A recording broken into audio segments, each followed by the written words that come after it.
जी हां दोस्तों, चारधाम यात्रा में आने वाले श्रद्धालुओं के लिए एक खुशखबरी है। सरकार के एक फैसले ने चारधाम यात्रा में आने वाले यात्रियों के लिए खर्च को आधा कर दिया है।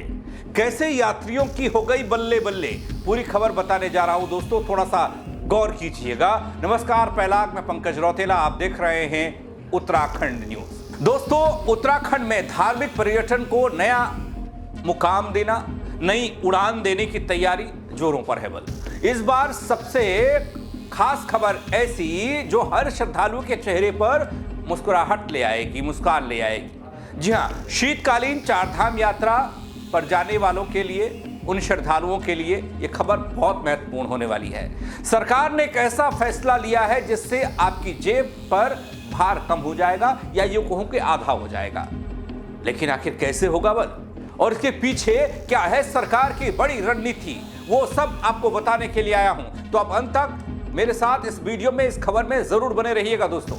दगड़ियों, यात्रा के दौरान श्रद्धालुओं को राहत देने के लिए गढ़वाल मंडल विकास निगम ने कुछ खास फैसले लिए हैं। दरअसल GMVN शीतकालीन यात्रा को बढ़ावा देने के मकसद के साथ आवासीय दरों में भारी कटौती कर रहा है। निगम के फैसले से शीतकाल में आने वाले श्रद्धालुओं को अब आवासीय सुविधा में आधा किराया ही देना होगा। इतना ही नहीं दोस्तों, शीतकालीन चारधाम यात्रा को ताकत देगा GMVN का यह फैसला, ऐसा माना जा रहा है। उत्तराखंड में चार धामों के कपाट बंद होने के बाद अब सरकार शीतकालीन यात्रा को नए रूप से बढ़ावा देने की दिशा में तेजी के साथ कदम बढ़ा रही है।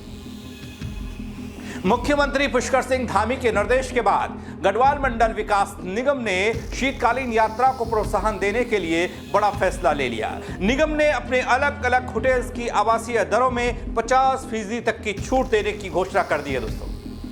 दोस्तों, GMVN ने श्रद्धालुओं के लिए आधा किया किराया, इसके बारे में बताता हूं आपको। निगम के अंतर्गत उत्तरकाशी, रुद्रप्रयाग दोस्तों और चमोली जिलों में स्थित होटल्स में यह छूट दी जाएगी। शीतकालीन चारधाम यात्रा के दौरान इन जिलों में श्रद्धालुओं का आवागमन ज्यादा रहता है। GMVN का यह फैसला दोस्तों मुख्यमंत्री के उस विजन को बल देता है जिसके तहत प्रदेश में 12 महीने तीर्थाटन और पर्यटन को सक्रिय रखने का लक्ष्य रखा गया है। वैसे दोस्तों, ये बात ज्यादातर उत्तराखंडी जानते हैं, लेकिन फिर भी बता देता हूं, जो लोग कम जानते होंगे या जो लोग युवा होंगे या जो लोग बाहर से इस वीडियो को देखेंगे, चार धामों के देवी देवताओं की शीतकाल में पूजा कहां और कैसे होती है। ये शीतकालीन पर्यटन इसी से जुड़ा हुआ है। शीतकालीन चारधाम यात्रा के अंतर्गत दोस्तों गंगोत्री धाम की पूजा हरसिल के मुखवा गांव में, यमुनोत्री धाम की पूजा खरसाली में, केदारनाथ धाम की पूजा रुद्रप्रयाग जिले के उखीमठ स्थित ओमकारेश्वर मंदिर में, और बद्रीनाथ धाम की पूजा पांडुकेश्वर स्थित योग ध्यान बद्री मंदिर और जोशीमठ की, और दोस्तों जोशीमठ में होती है पूजा। इसी अवधि में बड़ी संख्या में श्रद्धालु इन स्थलों की यात्रा करते हैं। बद्रीनाथ मंदिर के कपाट बंद होने के बाद भगवान बद्री विशाल की उत्सव मूर्ति पांडुकेश्वर के योगाध्यान बद्री मंदिर में विराजमान होती है। आदि गुरु शंकराचार्य की गद्दी जोशीमठ के नरसिंह मंदिर में स्थापित होती है। GMVN के प्रबंध निदेशक ये कहते हैं कि गढ़वाल मंडल विकास निगम के अंतर्गत जो भी होटल्स आने वाले हैं उनमें खास तरह की व्यवस्था होगी। मुख्यमंत्री के निर्देश के क्रम में शीतकालीन यात्रा को सफल और आकर्षक बनाने के लिए हर संभव प्रयास किए जा रहे हैं, और गेस्ट हाउस में मौजूद दरों पर 50% तक की छूट देने का फैसला लिया है, ताकि ज्यादा से ज्यादा श्रद्धालु और पर्यटक शीतकालीन यात्रा में शामिल हो पाएं। दोस्तों, प्रदेश सरकार 12 महीने धार्मिक पर्यटन कराना चाहती है। प्रदेश सरकार का उद्देश्य मकसद की चारधाम यात्रा केवल 6 महीनों तक सीमित न रहे, बल्कि शीतकाल में भी धार्मिक पर्यटन को प्रोत्साहन मिले। पिछले कुछ सालों से शीतकालीन यात्रा के प्रति श्रद्धालुओं का रुझान तेजी के साथ बढ़ता हुआ दिखा है। दोस्तों देखिए, शीतकालीन यात्रा को प्रमोट करने के लिए आपने देखा होगा कि GMVN ने जो इनके किराए की दरें हैं उस पर लगभग 50% का उन्होंने कंसेशन वो लोग दे रहे हैं। उसके पीछे यही मंशा है कि शीतकालीन जो चारधाम यात्रा है उसको हम लोग प्रमोट करें। और इसी क्रम में जो होटल एसोसिएशन है आपकी उत्तराखंड की, उन्होंने इस डिसीजन को सराहा है और अपने आप उन्होंने ये डिक्लेयर किया कि वो भी अपना 50% इसको डिस्काउंट देंगे।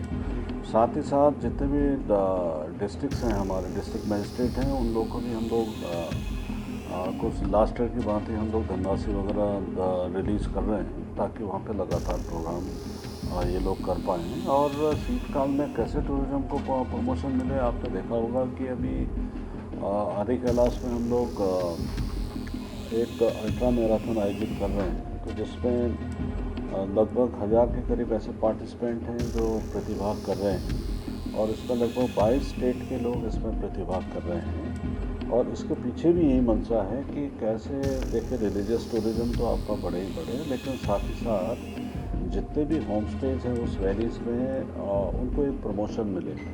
तो इस इवेंट की वजह से मैं बता रहा हूँ कि जितने भी होम स्टेज वहाँ पे उस रूट पे हैं सब भरे पड़े हैं। तो उसमें ये गुंजाइश नहीं है कि हम इन पार्टिसिपेंट्स के अलावा और उनके साथ जितने रिश्तेदार आ रहे हैं इनके अलावा किसी और टूरिस्ट को ILP इशू करें। तो अभी तक जितने भी पार्टिसिपेंट्स थे उनके सब ILP हम लोगों ने इशू कर दिया है और सेकंड पार्ट में हम उनके रिश्तेदार जो उनके साथ आ रहे हैं उनको ILP इशू कर रहे हैं। और एक सबसे बड़ी बात क्या है कि वहाँ पे जितने भी गांव हैं, हर गांव जितने भी पार्टिसिपेंट्स आ रहे हैं उनको एक दिन का लंच जो है वो अपना होस्ट कर रहे हैं। जैसे एक दिन 31 तारीख को रोंगटोंग विलेज उनको लंच होस्ट कर रही है और उसके बाद हाईटी आपका दूसरा नाभी गाँव उसको होस्ट कर रहा है। 1 तारीख को नाभी गांव में भी लंच होगा और फिर 2 तारीख को जिस दिन हमारा मेन प्रोग्राम होगा उस दिन गुंजी के गांव वाले लगभग 1,500 से 2,000 लोगों को अपनी ओर से लंच के लिए इनवाइट कर रहे हैं या लंच की व्यवस्था वो लोग कर रहे हैं। सर, जिस तरह से और अब सरकार इस यात्रा को राज्य की स्थायी धार्मिक पर्यटन परंपरा के रूप में स्थापित करने की दिशा में काम कर रही है।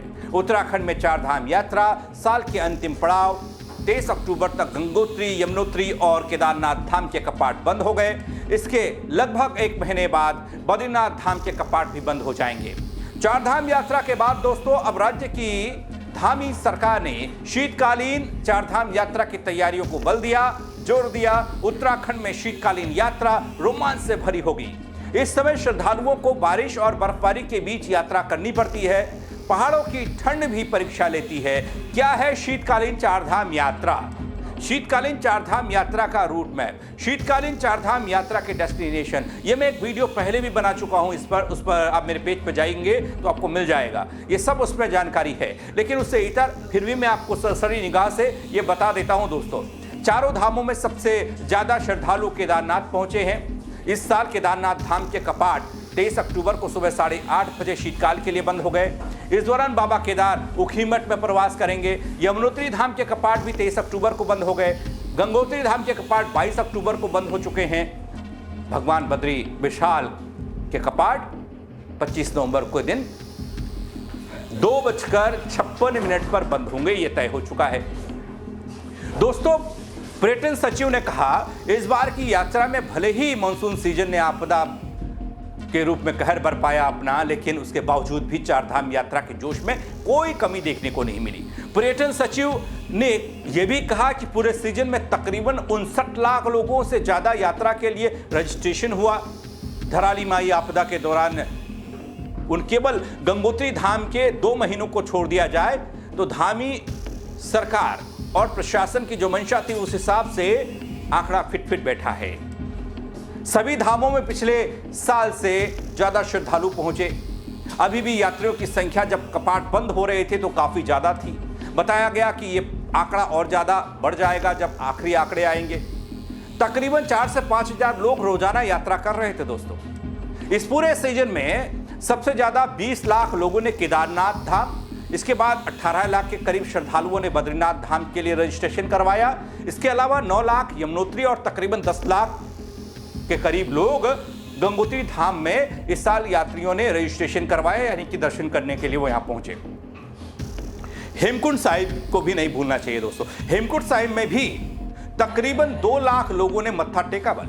इस आंकड़े से अंदाजा लगाया जा सकता है दोस्तों कि इस साल यात्रा में बढ़ोतरी हुई है। इधर शीतकालीन यात्रा को लेकर हुए फैसले से साफ है कि धामी सरकार धार्मिक पर्यटन को सिर्फ मौसम तक सीमित रखना नहीं चाहती, बल्कि पूरे साल श्रद्धालुओं के लिए आस्था के द्वार खुले रखना चाहती है अपनी देवभूमि के। किराया आधा हुआ, सुविधाएं बढ़ रही हैं। उम्मीद है कि शीतकालीन यात्रा भी अब पूरी रफ्तार से आगे बढ़ेगी। देखना बड़ा दिलचस्प होगा दोस्तों, ये पहला राज्य की अर्थव्यवस्था और पर्यटन को किस ऊंचाई तक ले जाती है, ये फैसले किस तरीके से काम करते हैं। क्या ये वाला प्लान, शीतकालीन तीर्थाटन का प्लान कामयाब होता है? क्योंकि हालांकि लोग तो साल भर उत्तराखंड आते जाते रहते हैं, पसंद है लोगों को उत्तराखंड अपना। तो ऐसे में तीर्थाटन के लिए बनी नई योजना कितनी कारगर होगी, ये देखने वाली बात होगी। आप भी देखिएगा, मुझे बताइएगा इस खबर को लेकर आप क्या कहेंगे। आप कमेंट करिएगा, खबर को शेयर करिएगा और लोगों तक भी पहुंचाइएगा, ताकि वो भी बता पाए लोगों को कि चारधाम यात्रा प्रदेश में खत्म नहीं हो रही है। मेरे साथ जुड़ने के लिए आप सबका बहुत शुक्रिया दोस्तों। जय उत्तराखंड।